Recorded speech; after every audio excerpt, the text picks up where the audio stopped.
Saturday morning in May, I took my... 1 second, can you please reset his time at 3? The microphone isn't on. It's still red. Okay, we're good now. On a beautiful Saturday in May this past year, I took my granddaughters on their first airplane trip. We went up to the city of Boston where we visited the Boston Tea Ship and Museum, and we participated in a reenactment of the Boston Tea Party, where colonists had boarded 2 of the king's ships and threw the tea into the water in protest, largely inspired by the words of colonist James Otis in 1771 when he proclaimed taxation without representation. This king is imposing taxes on us and we have no representation. So they had their tea party. By 1783, the revolution was won and we were no longer under the rule of the king. Fast forward 240 years later, and Upper Darby Township is under the rule of the king, King Sean the First. King Sean has torn up the Home Rule Charter, makes up the laws as he goes.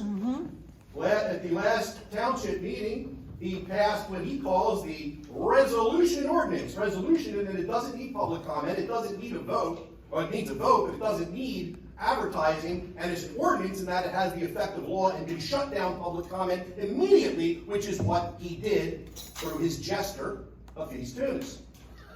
Now, if you remember, back in February, when the 7 jesters tried to railroad the tax levy, fraction of a penny tax levy that would have had us insolvent by July, trying to railroad that through, the king said, this doesn't need advertising or public comment. You can vote on this tonight, and I'll let you know if we need public comment.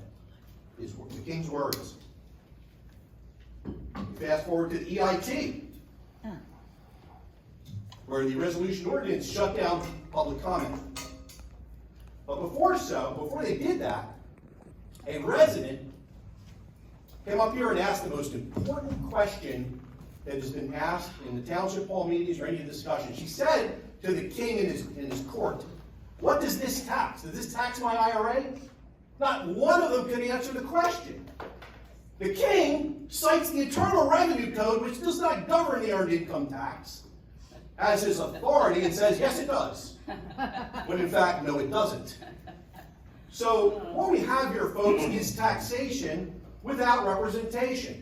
And we've had it on multiple instances. So I say, like they did in 1773, let's start a revolution. Okay. Let's get rid of the jesters, depose the king, and move on with the rule of law in Upper Darby Township. And to kick off the revolution, let's have a tea party. Let's throw our tea in the harbor. Oh my God. Yes. Yes.